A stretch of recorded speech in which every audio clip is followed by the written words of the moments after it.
Freelancing শুরু করার 5টা কার্যকরী ধাপ নিয়ে 10 মিনিট স্কুলের একটা ভিডিও আছে, বিশাল জনপ্রিয় ভিডিও, প্রায় 12 লাখের বেশি মানুষ ওই ভিডিওটা দেখেছে। আজকে আমরা এই ভিডিওটা একসাথে দেখবো এবং এই ভিডিওর ব্যাপারে, জেনারেল ফ্রিল্যান্সিং এর ব্যাপারে আমার মতামত আমি শেয়ার করবো আপনাদের সাথে এই রিয়াকশন ভিডিওতে। চলুন শুরু করা যাক। কিভাবে ফ্রিল্যান্সিং শুরু করা যায় বলুন তো? একটা কম্পিউটার থাকলেই তো শুরু করা যায়। ভিডিও বানিয়ে বিভিন্ন জায়গায় অ্যাড দেখে আর এখানে সেখানে ক্লিক করলেই তো ফ্রিল্যান্সিং শুরু করা যায়। ইউটিউব দেখে শুরু করা যেতে পারে, অথবা টুকটাক কোনো কোর্স করে। এই প্রশ্নটা আসলে সঠিক প্রশ্ন না। কিভাবে ফ্রিল্যান্সিং করা যায় এটা কাউকে জিজ্ঞেস করাই উচিত না, কারণ ফ্রিল্যান্সিং তো আসলে কোনো কাজ না। ফ্রিল্যান্সিং একটা কাজ করার পদ্ধতি, আমি আপনাদের আগেও বিভিন্ন সময় বলছি, বাট যারা জানেন না তাদের জন্য আরেকবার ছোট্ট করে বলতেছি। Freelancing is a type of work. এক ধরনের কাজকে আমরা ফ্রিল্যান্সিং বলি। কোন ধরনের কাজকে আমরা ফ্রিল্যান্সিং বলি? যখন একজন মানুষের ফিক্সড কোনো ক্লায়েন্ট থাকে না, বিভিন্ন ক্লায়েন্টের জন্য র্যান্ডমলি সে কাজ করতে থাকে, তখন তাকে ফ্রিল্যান্সার বলা হয়। যেমন ধরেন একজন ফটোগ্রাফার আজকে ওই মডেলের সাথে কাজ করতেছে, কালকে ওই বিয়েতে কাজ করতেছে, পরশুদিন অমুক ইনফ্লুয়েন্সার ডাকছে তার সাথে কাজ করতেছে, সে একজন ফ্রিল্যান্স ফটোগ্রাফার। আবার এমনও অনেক মানুষ আছে যারা একটা কোম্পানিতে চাকরি করে ফটোগ্রাফার হিসেবেই। যেমন ধরেন একটা নিউজ অর্গানাইজেশনে বা একটা টেলিভিশনের ডেডিকেটেড ফটোগ্রাফার আছে যারা শুধু ওই কোম্পানিতেই চাকরি করে, ওই কোম্পানির থেকেই সে বেতন পায়। তার মাল্টিপল ক্লায়েন্ট নাই, একটাই ক্লায়েন্ট, ওই কোম্পানি তাকে বেতন দেয়, সেও photographer, but say permanent photographer একটা কোম্পানির। সে চাকরি করতেছে, আর এইখানে অন্য যে ফটোগ্রাফারটার কথা আমি বললাম সে ফ্রিল্যান্সিং করতেছে, কারণ সে একসাথে 5-6 জনের জন্য ফটোগ্রাফি করতেছে। সো ফ্রিল্যান্সার হওয়ার মানে কি আমি এখন বলবো ফটোগ্রাফার কেমনে হয়? না, freelancing is a type of work. একটা কাজের ধরনকে আমরা ফ্রিল্যান্সিং বলি। সেটা ফটোগ্রাফারের জন্য হইতে পারে, গ্রাফিক ডিজাইনার বেতন পায় মাসে, এরকম ফুল টাইম চাকরি করে, এরকমও হয়। আবার ফ্রিল্যান্সারও হয়। ফটোগ্রাফার একজন ফ্রিল্যান্সারও হয়, আবার একজন ফুল টাইম চাকরি করে, এরকম মানুষও হয়। সো ফ্রিল্যান্সিং কিভাবে করে এই কথার কোনো মানে নেই, যেরকম ভাবে চাকরি কিভাবে করে এই কথার কোনো মানে নেই।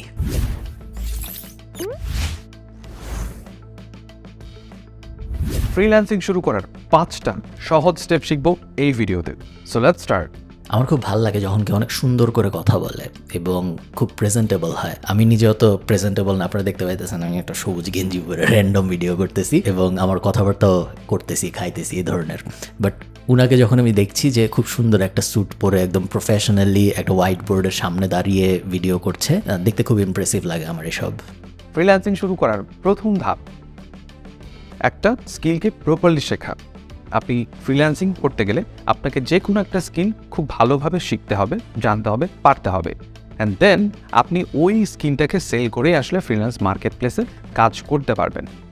সো প্রশ্ন এখানে থেকে যায় যে ভাই আমি আসলে ফ্রিল্যান্সিং তো করব, কিন্তু কোন স্কিলটা আসলে শিখবো? কোন স্কিলটা শিখবো এটাতে উনি যাওয়ার আগে আমি আপনাদের বলি যে হ্যাঁ, কথা সত্যি, ফ্রিল্যান্সিং বা যে কোনো ধরনের কাজ আমরা ফ্রিল্যান্সিং শুরু করার ওই অ্যাঙ্গেল আর বলবো না, যেহেতু আমরা শুরুতেই বললাম যে ফ্রিল্যান্সিং আসলে একটা কাজের টাইপ। সো ওইটাকে প্রায়োরিটি আমরা ওইভাবে দিব না। এটা বাংলাদেশ সরকার বলেন বা জেনারেল ইউটিউব সিন বলেন, সবাই ফ্রিল্যান্সিং বলে এই জিনিসটাকে পচায় ফেলছে। Freelancing is just a term, এটা আমরা আপাতত অ্যাভয়েড করি। যে কোনো কিছু করে টাকা আয় করার ফার্স্ট স্টেপ হলো একটা স্কিল শেখা। কারণ একজন মানুষ আরেকজন মানুষকে তখনই টাকা দেয় যখন সে তার কাছ থেকে একটা স্কিলড লেবার পায়, তাই না? আপনি আপনার বাসায় একজন ইলেকট্রিশিয়ান আসলো, আয়সা একটা ফ্যান লাগাইলো, তাকে আপনি কেন টাকা দিলেন? তাকে আপনি এই জন্য টাকা দিলেন কারণ তার একটা স্কিল আছে, ফ্যান লাগানোর স্কিল, ইলেকট্রিশিয়ানের স্কিল। সে ওই স্কিলটা অ্যাপ্লাই করে আপনার একটা কাজ করে দিছে যাতে আপনার লাভ হবে। আপনার লাভ হয়েছে কি, আপনার এখন ফ্যান ঘুরে আপনি বাতাস পান। তার লাভ হয়েছে কি, সে টাকা পাইছে। সো একটা উইন উইন সিচুয়েশন যখন ক্রিয়েট হয় একজনের স্কিলের বিনিময় এবং আরেকজনের টাকার বিনিময়, ওইটা একটা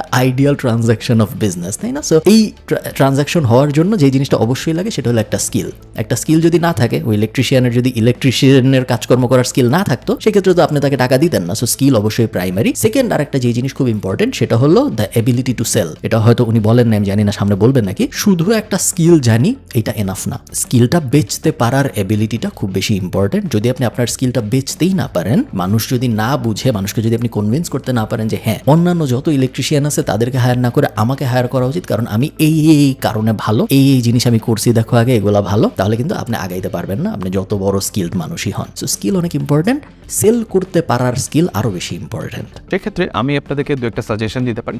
যেমন আপনারা যদি ডেটা এন্ট্রি বা রাইটিং রিলেটেড কোনো কাজ করতে চান, সেক্ষেত্রে আপনাদেরকে মাইক্রোসফট অফিস বা গুগল ডক, স্প্রেডশিট এই টাইপের জিনিসপাতিগুলো শিখতে হবে।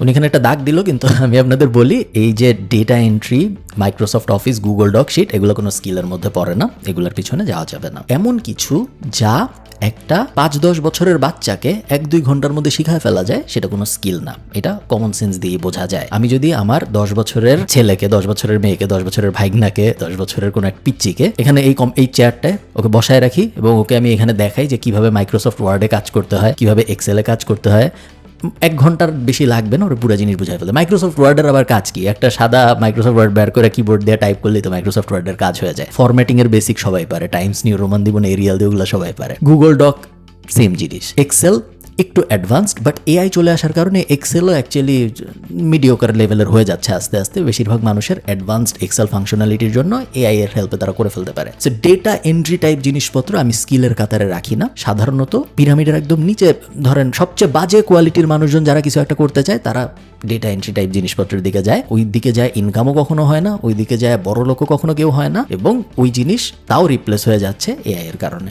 সেকেন্ডলি, গ্রাফিক ডিজাইন যদি শিখতে চান সেক্ষেত্রে মিনিমাম আপনাদেরকে অ্যাডোবি ফটোশপ অথবা ইলাস্ট্রেটর এই জিনিসটা শিখতে হবে। যদি ফটোশপ এবং ইলাস্ট্রেটরের ঝামেলা এড়াতে চান সেক্ষেত্রে ক্যানভা দিয়েও আপনারা বেসিক গ্রাফিক ডিজাইনের কাজগুলো শিখে নিতে পারেন। সুন্দর করে যদি আমি বলি, আমার এই সেফ মেন্টালিটি এবং খুব অল্পতেই আপনার হয়ে যাবে কোনো সমস্যা নেই, এই অ্যাঙ্গেলটাই আমার পছন্দ না। আপনি যদি লাইনটা খেয়াল করেন, যদি ফটোশপ ইলাস্ট্রেটরের কমপ্লেক্সিটি এড়াইতে চান তাহলে ক্যানভা দিয়েও আপনারা করে ফেলতে পারবেন। বিষয়টা এমন না, ফটোশপ ইলাস্ট্রেটর ক্যানভার অল্টারনেটিভ না। এবং এই যে টোনটা, যে আপনি কঠিনগুলা করবেন না, ঠিক আছে, কঠিনগুলো করার কোনো দরকার নেই, আপনি ক্যানভা দিয়ে কাজ চালায় নেন। এই যে মডেলটা, যে না কঠিনগুলো দরকার নেই, সহজটা দিয়ে, ওটা দিয়ে আসলে হয় না। কারণ কঠিনগুলো কঠিন ফর আ রিজন। কঠিনগুলো ভালো কাজ করা যায়, এই কারণেই কঠিনগুলো শেখা জরুরি, এই কারণেই কঠিনগুলো কম শেখে, এবং এই কারণেই কঠিনগুলোর মধ্যে টাকা আছে। সহজ জিনিস যেটা সবাই পারে ওগুলোর মধ্যে আসলে টাকা নাই। Canva is one of them. Canva still মানুষ অনেক টাকা আয় করে, বাট তারা ক্যানভা এক্সপার্ট অ্যাকচুয়ালি। বেসিক ক্যানভায় যায় কয়েকটা ছবি অ্যাড করে কয়েকটা জিনিস লিখতে তো সবাই পারে, ওটার মধ্যে কোনো টাকা পয়সা নেই, ওই জিনিস করার কোনো মানে নেই। থার্ড সেটা হচ্ছে ডিজিটাল মার্কেটিংয়ের জন্য আপনারা কি শিখবেন। ডিজিটাল মার্কেটিংয়ের জন্য প্রথমে শিখতে হবে আপনাদেরকে এসইও, সার্চ ইঞ্জিন অপটিমাইজেশন। এই একটা শিখলেই আপনি অনেক কাজ পেয়ে যেতে পারেন। ডিজিটাল মার্কেটিং এর জন্য প্রথমেই শিখতে হবে এসইও, এটা সঠিক কথা না। ডিজিটাল মার্কেটিং মানে হলো কোনো একটা প্রোডাক্ট বা সার্ভিস আমি ডিজিটালি মার্কেট করার চেষ্টা করতেছি। ডিজিটালি মার্কেট করার মানে কি? বিলবোর্ড বসাবো না, ফেসবুকে অ্যাড দিব, টিভিতে অ্যাড চালাবো না, ইউটিউবের ভিডিওর মাঝখানে অ্যাড আসবে, এমন কোনো কিছু যেটা আমি ডিজিটালি একটা মানুষের কাছে পৌঁছানোর চেষ্টা করতেছি, ওইটাই digital marketing. So digital marketing অনেক রকম হইতে পারে। ইমেল পাঠানো একটা ডিজিটাল মার্কেটিং এর অংশ, ফেসবুকে অ্যাড দেওয়া একটা ডিজিটাল মার্কেটিং এর অংশ, ফেসবুকে নর্মালি অর্গানিক পোস্ট করাও ডিজিটাল মার্কেটিং এর অংশ হইতে পারে। ইনফ্লুয়েন্সার মার্কেটিং আছে, এআই মার্কেটিং চলে আসছে, এসইও আছে, গ্রোথ হ্যাকিং আছে, অনেক ধরেন 20-30টা সাব সেগমেন্ট আছে। সো ডিজিটাল মার্কেটিং এর জন্য এসইও শেখাটাই জরুরি, এটা আমি কখনো মনে করি না। ইনফ্যাক্ট অনেক মার্কেট আছে যেসব মার্কেটে এসইও শেখা আসলে জরুরি না, এবং ওইসব মার্কেট এমন যেসব মার্কেটে এসইও থেকে অন্যান্য প্ল্যাটফর্ম এত ভালো কাজ করে যে এসইও শেখাটা অ্যাকচুয়ালি একটা লস প্রজেক্ট ওইসব মার্কেটের জন্য। এটা ছাড়াও অন্যান্য প্ল্যাটফর্মের অপারেশনগুলো আপনারা শিখতে পারেন, যেমন ফেসবুক মার্কেটিং কিংবা ইনস্টাগ্রাম মার্কেটিং কিংবা গুগল অ্যাডস, অথবা আপনারা ওয়েব রিসার্চ করেও বেসিক্যালি ডিজিটাল মার্কেটিংয়ের বেসিক কাজগুলো করতে পারেন। Web research is not really part of digital marketing. Web research বা সোজা বাংলায় রিসার্চ সব ফিল্ডের জন্য অ্যাপ্লিকেবল হয়। সাধারণত রিসার্চ একটা আলাদা ফিল্ড হিসেবেই ধরা হয়, বাট সব কিছুর জন্যই রিসার্চ লাগে। যে গ্রাফিক ডিজাইন করতেছে তারও রিসার্চ করতে হয়, কিরকম কালার থিওরি ইউজ করবো, কিরকম ডিজাইন বানাবো, ডিজাইন ইন্সপিরেশন কোথা থেকে আসবে, যে ভিডিও এডিট করতেছে তারও রিসার্চ করতে হয়, যে ডিজিটাল মার্কেটিং করতেছে তারও রিসার্চ করতে হয়। সো ওয়েব রিসার্চ একটা সেপারেট ক্যাটাগরি বলা উচিত হবে না। সো এই স্কিলগুলো শিখলে ডিজিটাল মার্কেটিং রিলেটেড কাজগুলো করা যাবে। দেন ভিডিও এডিটিংয়ের জন্য আসলে আপনাকে কিছু পার্টিকুলার সফটওয়্যার শিখতে হবে। সেটা অনেক ফ্রি সফটওয়্যার আছে, ফিল্মোরা আছে, অ্যাডোবি প্রিমিয়ার প্রো আছে, ফাইনাল কাট প্রো আছে, অ্যাডোবি আফটার ইফেক্ট আছে। এগুলোর যে কোনো একটা শিখে আপনি ভিডিও এডিটিং এর কাজটা শিখতে পারেন, এবং সেই স্কিলটা সেল করে আপনি ফ্রিল্যান্সিং করতে পারেন। ভিডিও এডিটিং আমি আর ডিটেল বললাম না, ভিডিও এডিটিং এর ডিমান্ড প্রতিনিয়তই বাড়ছে, এবং উনি ঠিকই বলছেন। আপনি যদি একটা এডিটিং টুল ভালো মতো শিখেন, ফিল্মোরা না, final cut pro is a good option. CapCut দিয়ে এখন আস্তে আস্তে মানুষ ভালো করতেছে, বাট প্রিমিয়ার প্রোতে যেতে পারলে সবচেয়ে ভালো। শুধু টুল শিখাটাই এনাফ না, সায়েন্স এবং আর্ট ডেভেলপ করা, যে একটা ভিডিও আসলে কেন সুন্দর একটা ভিডিও হয়, একটা ভিডিওর মধ্যে কি থাকলে ওই ভিডিওটাকে সুন্দর ভিডিও বলে, ঠিক কোন জায়গায়। ধরেন টুল দিয়ে আপনি একজনকে শিখাইতে পারবেন যে ভিডিওর মধ্যে মিউজিক কিভাবে দেয়, কিন্তু মিউজিকটা আসলে কোথায় যাবে, কেন যাবে, কতটুকু ভলিউমে যাবে, কোন সময় আস্তে আস্তে মিউজিকটা কমবে, কোন সময় আস্তে আস্তে মিউজিকটা বাড়বে, ওই যে আর্টটা, ওই আর্টটা ভিডিও এডিটিং এর খুব ইম্পর্টেন্ট একটা পার্ট। টুল ইজি ব্যাপার। আসলে প্রশ্ন আসছে যে ভাই স্কিল তো সাজেস্ট করলেন, এখন একটা স্কিলকে শিখবো আসলে কিভাবে? এক্স্যাক্টলি, একটা স্কিল আমরা শিখবো কিভাবে? সো একটা স্কিল সহজে শেখার 4টা সহজ স্টেপ আমি আপনাদেরকে এক্সপ্লেন করছি এখন। সহজ স্টেপের 1 নাম্বার স্টেপ হচ্ছে যে ডিকনস্ট্রাকশন। একটা স্কিল শিখতে গেলে সর্বপ্রথমে ওই স্কিলটাকে আপনি যদি ডিকনস্ট্রাক্ট করতে পারেন তখন আসলে শেখাটা খুব সহজ হয়। What is deconstruction? ডিকনস্ট্রাকশন মানে একটা জিনিসকে ছোট ছোট ভাগে ভাগ করা। ফর অ্যান এক্সাম্পল, আপনি গ্রাফিক ডিজাইন শিখতে চাচ্ছেন এবং গ্রাফিক ডিজাইনের মধ্যে আপনি 3টা এরকম পার্ট পেলেন, যে 3টা পার্ট আসলে আপনাকে শিখলে প্রপারলি আপনি গ্রাফিক ডিজাইনার হিসেবে নিজেকে মার্কেট প্লেসে জাহির করতে পারবেন। সো সেক্ষেত্রে ফার্স্টে আপনি থিওরি শিখলেন, থিওরির জন্য ডিজাইন ফিলোসফি শিখলেন, থিওরির জন্য 1 2 3 3টা টাইপের থিওরি শিখতে হতে পারে। পুরোটা দেখা দরকার নেই, মোটামুটি বুঝতে পারছি উনি কি বলতে চাচ্ছেন। কথা সত্য, ডিকনস্ট্রাক্ট করে একটা স্কিল শেখাটা 100% ভালো আইডিয়া, এবং এভাবে অনেক মানুষ শিখে। আমাদের যে ট্র্যাডিশনাল এডুকেশন সিস্টেম, ইঞ্জিনিয়ার যারা হয়, ডাক্তার যারা হয়, তারা এইভাবেই শিখে। তারা একটা কমপ্লিকেটেড টপিককে ছোট ছোট ভাগে ভাগ করে সবচেয়ে ইজিটা থেকে শুরু, এবং তারপর আস্তে আস্তে উপরের দিকে উঠে। ওটা একমাত্র উপায় না শেখার, আরও কিছু উপায় আছে। যেমন একটা উপায় আছে অন দ্য জব, কোনো একটা কাজের ভিতরে গভীরভাবে ঢুকে যে ওইটার ভিতরে জিনিসটা অন দ্য জবে শেখা। যেমন ধরেন বাসের হেল্পার যখন বাস চালানো শিখে, প্রবাবলি একটা বাজে এক্সাম্পল, বাট আপনারা বুঝতে পারবেন আমি কি বলার চেষ্টা করতেছি। বাসের হেল্পার যখন বাস চালানো শিখে, সে প্রথমে বাস কিভাবে চলে এটা শিখে না, সে প্রথমে থিওরি পরীক্ষা দেয় না, সে প্রথমে লাল লাইটে কি করবো, সবুজ লাইটে কি করবো এভাবে শিখে না। সে বাসের হেল্পার হয়, বাসের ভিতরে থেকে সে দেখে যে এটা এমন করলে ওটা বামে যায়, এটা এমন করলে ওটা ডানে যায়, এইখানে চাপ দিলে থামে, এই জায়গায় চাপ দিলে ধাক্কা খায়। সো জবের ভিতরে শিখে। সো এরকমও অনেকে এভাবে স্কিল শিখতে পছন্দ করে, যে আমি এত কিছু বুঝি না, আমি ডাইরেক্ট একদম ফটোশপের ভিতরে চলে যাবো, আমি ডাইরেক্ট প্রিমিয়ার প্রোর ভিতরে চলে যাবো, দেখবো ভিতরে কি হইতেছে, আস্তে আস্তে ব্যাক ট্র্যাক করে শেখার চেষ্টা করবো। ওভাবে অনেকে করে। বাট হ্যাঁ, আই থিঙ্ক বেশিরভাগ মানুষের জন্য ভাইয়া যেটা বলছেন ওইটা ইজিয়ার অ্যান্ড বেটার অ্যাপ্রোচ হবে। দ্বিতীয় যে স্টেপটা আছে কোনো একটা স্কিল শেখার, সেটা হচ্ছে এলিমিনেট দ্য ব্যারিয়ার। মানেটা কি আসলে? আপনার শেখার যাত্রায় যত রকমের বাধা আছে সব বাধাকে আপনার পরিহার করতে হবে। এগুলো বেসিক কথাবার্তা, যে কোনো একটা কিছু শেখার সময় ফোকাস থাকতে হবে। একটা স্কিল শিখতে গেলে অনেক ধরনের ডিস্টার্বিং এলিমেন্টস চলে আসে। ফর এক্সাম্পল, আপনি হয়তো কম্পিউটারে বসে কোনো একটা স্কিল শিখতে চাচ্ছেন, কিন্তু আপনার মনে হলো একটু গেম খেলি, ওটাও ফোকাসই বেসিক্যালি একই জিনিস।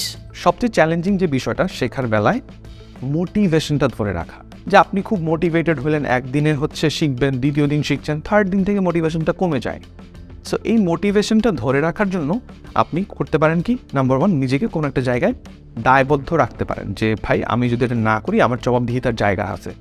সো আপনার কোনো একজন মেন্টরের আন্ডারে করতে পারেন, অথবা এমন কোনো কোর্স যেখানে আপনি স্টেপ বাই স্টেপ নিজেকে মোটিভেটেড রাখতে পারবেন, ওই রকম একটা কারিকুলাম বেসকে ধরে আপনি একটা কোর্স শিখতে পারেন।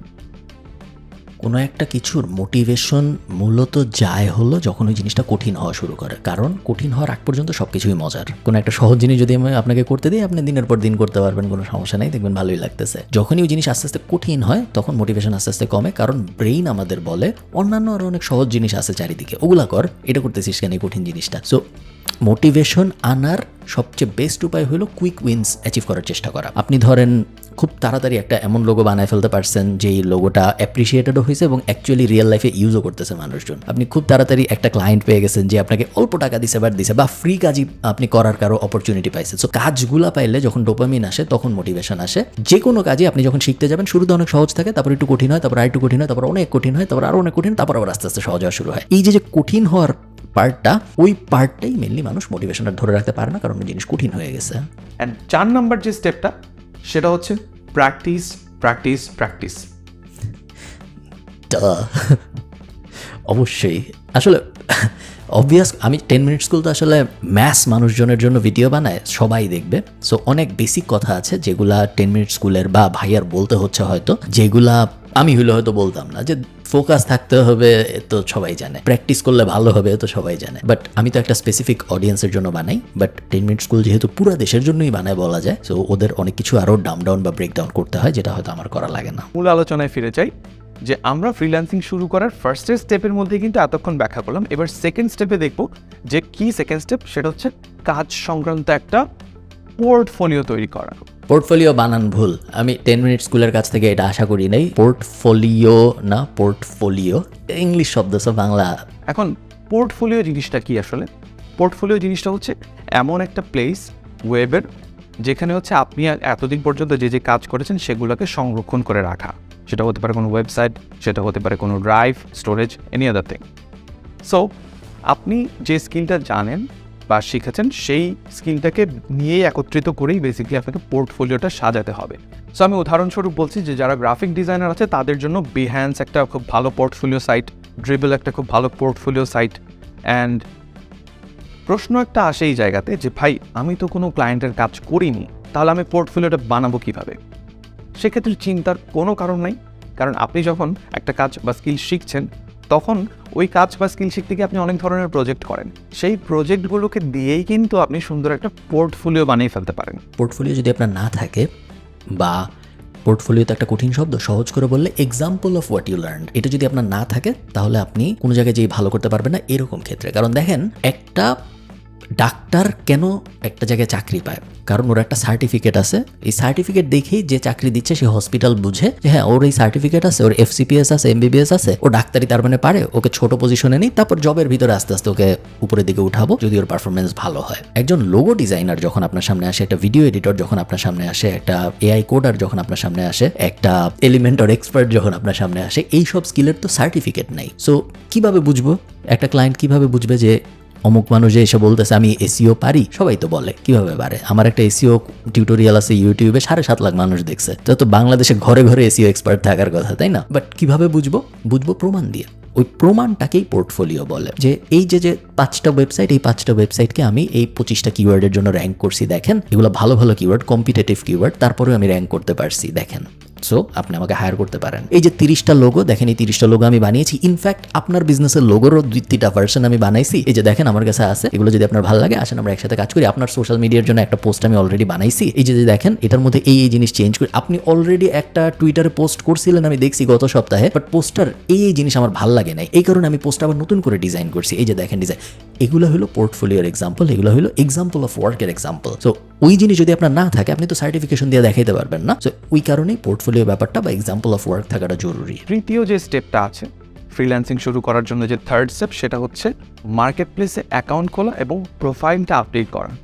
আপনি যে মার্কেট প্লেসে কাজ করতে চান, সেটা হতে পারে fibre or Upwork or any other market place, সেখানে আপনাকে একটা যথাযথভাবে অ্যাকাউন্ট খুলতে হবে এবং সেই অ্যাকাউন্টটার প্রোফাইল, আপনার যে প্রোফাইলটা, সেটাকে আপডেট করতে হবে as per your skills. I don't recommend going to the marketplace after you learn a skill. I think একটা স্কিল শেখার পরে আপনার অ্যাটলিস্ট 1-2-3 বছর রিমোট ওয়ার্ক করা উচিত ক্লায়েন্টদের সাথে।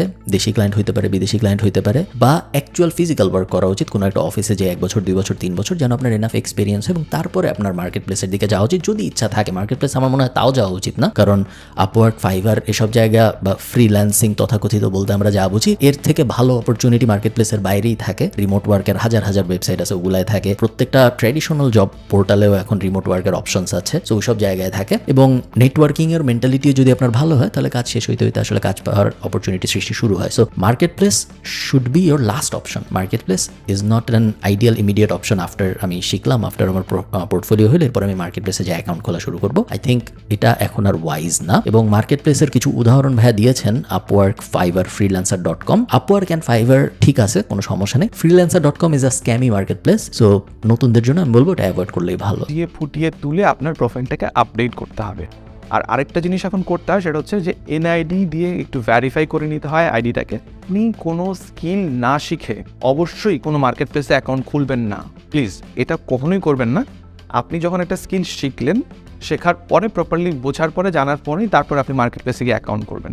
কেন? আপনি যদি স্কিল না শিখে মার্কেট প্লেসে অ্যাকাউন্ট করেন, আপনার নিজের ইমপ্রেশন খারাপ হচ্ছে, সমগ্র দেশের মানুষের ইমপ্রেশন খারাপ হচ্ছে। কারণ বাইরের ক্লায়েন্টরা আপনাকে দেখবে আপনি কাজ পারেন না, তার মানে তারা মনে করে নিবে যে বাংলাদেশিরাই বুঝি কাজ পারে না, এরকম করে দেশের প্রতিও একটা ব্যাড ইমপ্রেশন তৈরি হয়। সত্যি কথা যেটা বলছো এটা একদম 100% ট্রু। আমি অনেক ক্লায়েন্টকে এরকম দেখেছি যারা তাদের জব ডিসক্রিপশনের ভিতরেই লিখে দেয় যে বাংলাদেশ, শ্রীলঙ্কা, পাকিস্তান এসব জায়গার মানুষ যেন অ্যাপ্লাই না করে। এবং এটা কেন লেখে তারা? কারণ তারা ব্যাক অফ দ্য মাইন্ডে তাদের এই ইমপ্রেশন আছে যে এরা যদি অ্যাপ্লাই করে এবং এদের যদি হায়ার করি রেজাল্ট ভালো হবে না। এই চিন্তা তাদের মাথার মধ্যে কিভাবে আসছে? এই চিন্তা তাদের মাথার মধ্যে এই কারণেই আসছে কারণ তাদের পাস্ট এক্সপিরিয়েন্সে তাই হয়েছে। পাস্ট এক্সপিরিয়েন্সে ওভার প্রমিস করা, আমি যা পারি তার থেকে অনেক বাড়ায় বলা, এবং অ্যাকচুয়াল কাজ করতে গেলে দেখা যায় কিছুই না পারা, এই জিনিসটার টেন্ডেন্সি বাংলাদেশিদের ভিতরে অনেক বেশি। সো মার্কেট প্লেসে এই জিনিসগুলো অ্যাভয়েড করাই ভালো। সো আমরা এটা করবো না, ওকে। দেন দেয়ার আফটার আমাদের ফ্রিল্যান্সিং শুরু করার চতুর্থ যে স্টেপটা, সেই চতুর্থ স্টেপটা হচ্ছে ইন্টারন্যাশনাল পেমেন্ট বা ডলার গ্রহণ করা যায় এমন একটা সিস্টেম। আপনার এই জিনিসটা চর্বিত চর্বণ, এই জিনিসটা ওভার হাইপড। এমন মানুষ আপনি আমাকে দেখাইতে পারবেন না, আপনি আপনার আশপাশে দেখেন এমন মানুষ দেখাইতে পারবেন না যে বলছে যে আমি $1,000 ইনকাম করছি, কিন্তু আনতে পারি নাই বাংলাদেশে, অনেক সমস্যা হয়েছে, আমি মার্কেট প্লেস থেকে বের হয় নাই টাকাটা, এরকম মানুষ নাই। ইনকাম করাটা কঠিন, ইনকাম আনতে পারাটা কঠিন না। সব মার্কেট প্লেসের সাথে এখন বাংলাদেশের সব ব্যাংকের ডিরেক্ট কমিউনিকেশন হয়। একটা সময় ছিল যখন 2011-12-তে আমি ফ্রিল্যান্সিং করছিলাম, টাকা আনা বিশাল একটা ঝামেলা ছিল, ব্যাংক বুঙ্ক কিছুই বুঝতো না যে অনলাইন মার্কেট প্লেস কি, ফ্রিল্যান্সিং কি, এই কি সেই কি। এখন আর সেই সময় নেই, এখন পুরো দুনিয়াই বুঝে এইসব, ডিরেক্ট পাঠানো যায়, ব্যাংক থেকেও পাঠানো লাগে না। এমন আছে এখন যে ডিরেক্ট কোনো একটা অ্যাপ থেকে সরাসরি আপনার বিকাশে পাঠিয়ে দিতে পারবে, এরকম অপশনও কিন্তু এখন চলে আসছে। সো পেমেন্ট গ্রহণ করা এখন আর বাংলাদেশের রিমোট ওয়ার্কারদের জন্য কোনো সমস্যা বলে আমি মনে করি না। হ্যাঁ, পেপাল থাকলে হয়তো ভালো হইতো, আরেকটু ইজিয়ার হইতো, বাট ওই ইজিয়ার না হয়েও এমন কেউ নাই যার $1,000 আটকায় আছে জাস্ট বিকজ পেপাল নাই, এরকম হয় না। And there after last but not the least 5 number step, সেটা হচ্ছে আপনাকে যে আপনার স্কিল আছে সেই স্কিল অনুযায়ী একটা গিগ প্রিপেয়ার করতে হবে, এবং ক্লায়েন্টরা যখন মার্কেট প্লেস বিভিন্ন কাজের অফার দেয় সেই অনুযায়ী আপনাকে প্রপোজাল লেটার তৈরি করতে হবে। সো গিগ কি, প্রপোজাল লেটার কি, এগুলো আপনারা যখন ফ্রিল্যান্সিং রিলেটেড ডিফারেন্ট স্কিল শিখবেন বা কোনো কোর্স করবেন, তখন প্রত্যেকটা জায়গায় কীভাবে ওই রিলেভেন্ট গিগ তৈরি করা যায় বা ওই রিলেভেন্ট। ফাইবার নামে একটা মার্কেট প্লেস আছে, যে মার্কেট প্লেসের মডেলটা হইলো আমি আগে আমার কাজের অ্যাডভার্টাইজ করব, মানুষ এসে হায়ার করবে। সো ওই মার্কেট প্লেসটায় যে ফ্রিল্যান্সাররা বলে যে আমি লোগো বানাবো আমাকে $20 দিলে, আমি ওয়েবসাইট বানাবো আমাকে $200 দিলে, বলে তাদের সার্ভিস লিস্ট করে রাখে, এবং ক্লায়েন্টরা তারপরে এসে যেটা পছন্দ হয় পোর্টফোলিও দেখে তাকে সিলেক্ট করে। এই ব্যাপারটাকে বলে গিগ বানানো। আর ট্রেডিশনাল মার্কেট প্লেস যেগুলো আছে আপওয়ার্ক টাইপ, সেগুলো চলে নর্মাল চাকরির যেসব বিডি জব স্টপস আছে ওই সবের মতো। সো ওখানে ক্লায়েন্টরা আগে জব পোস্ট করে, এরপরে ফ্রিল্যান্সাররা বা যারা চাকরি খুঁজতেছে তারা যায় বলে তোমার এই কাজটা আমি করতে পারবো, আমি এত টাকা নিব, আমাকে তোমার নেওয়া উচিত, কারণ আমি এই জিনিস পারি এবং তোমার কাজটা এই কারণে আমি ভালো মতো করতে পারবো। ওইটাকে বলে প্রপোজাল লেটার বা অফার লেটার পাঠানো। আমি এখানে ছোট্ট করে বলি, গিগ হচ্ছে একটা দোকানের মতো, যেখানে বেসিক্যালি আপনি কোন ধরনের স্কিল পারেন এটা সাজিয়ে লিখে রেখেছেন এবং আপনার অফারিংসগুলো দিয়েছেন যে এই কাজের জন্য আমি এত টাকা নিব, ওই কাজের জন্য অত টাকা নিব, এইরকম আর কি জিনিসটা। আর প্রপোজাল লেটার হচ্ছে ক্লায়েন্ট যখন আপনাকে একটা কাজের বিজ্ঞপ্তি দেয় তখন আপনি ক্লায়েন্টকে অ্যাপ্রোচ করবেন ফার্স্টে, কাভার লেটার বলে আর কি এটাকে। সো ক্লায়েন্টকে যেই লেটারের মাধ্যমে অ্যাপ্রোচ করবেন এবং যেই লেটারটা পরে ক্লায়েন্ট আপনাকে কনভিন্সড হবে, আপনার সাথে যোগাযোগ করবে এবং আপনাকে কাজটা দিবে, সেটাই বেসিক্যালি প্রপোজাল লেটার। সো এগুলো লিখতে যখন আপনারা ফ্রিল্যান্স মার্কেট প্লেসে কাজ করা শুরু করবেন তখন এগুলো আস্তে আস্তে অনেক কিছু জেনে যাবেন, বুঝে যাবেন। সো আমরা মূলত এই ভিডিও থেকে শিখলাম। ওকে, এই ভিডিও থেকে কি কি শিখলাম এটা তো আপনারা জানেনই, এটা আর আরেকবার দেখার দরকার নেই। ইট ওয়াজ আ নাইস ভিডিও, বেশ নাইস, বেসিক, বাট বেসিক মানুষদের জন্যই হয়তো বানানো, এই কারণেই বেসিক, বাট নাইস ভিডিও। আমার দেখে বেশ ভালো লাগছে, গুড। এরকম ভিডিও আরও হওয়া উচিত যেন মানুষ আরও ভালো বুঝতে পারে। ফ্রিল্যান্সিং টাইপ এইসব ভিডিও মানুষকে একটা ভ্রান্ত ধারণা এই কারণে দেয় কারণ জিনিসটা খুব সহজ হিসেবে পোর্ট্রে করা হয়। একে তো ফ্রিল্যান্সিং করুন এই টাইপ কথা শুনলেই আমার বিরক্ত লাগে, কারণ ফ্রিল্যান্সিং করুন, যেটা আমি আপনাদের ভিডিও শুরুতে বললাম, ফ্রিল্যান্সিং এর মানে হলো চাকরি করুন। আমি যদি আপনাকে বলি চাকরি করুন, এ কথার যেরকম কোনো মানে নেই, ফ্রিল্যান্সিং করুন কথার কোনো মানে নেই, সেগুলো শুনলে একটু বিরক্ত লাগে। বাট ওইটা অ্যাসাইড বাকি সব কিছু ভিডিওতে মোটামুটি ভালো কথাই বলা হয়েছে। শুনলে যেরকম সহজ মনে হয় যে হ্যাঁ 5টা স্টেপ, স্কিল শিখবেন, ফোকাস রাখতে হবে, অনেক কাজ ওরকম না ব্যাপারটা। আপনারা সবাই তো জানেন যে আসলে এরকম না, ব্যাপারটা আরও অনেক কমপ্লিকেটেড। বাট ভালো স্কিল্ড মানুষ যারা ভালো একটা স্কিল পিক করছে, কমপ্লিকেটেড কঠিন একটা স্কিল পিক করছে এবং সেই স্কিলে অনেক ভালো মতো এক্সপার্ট হয়েছে এবং সেলস স্কিল ভালো, এই কম্বিনেশনটা যাদের আছে, এই 3টার কম্বিনেশন, তাদের মার্কেট প্লেসের বাইরে, দেশে বিদেশে, মঙ্গল গ্রহে কোন জায়গায় তাদের কারো আটকানোর সামর্থ্য নাই। তো ভালো লাগলো ভিডিওটা দেখে। যদি আমার এই ভিডিও ভালো লাগে তাহলে ওই ভিডিওতে যে আপনারা একটা লাইক দিয়ে আসতে পারেন। আপনাদের সাথে আমার দেখা হবে পরের কোনো একটা ভিডিওতে। টাটা।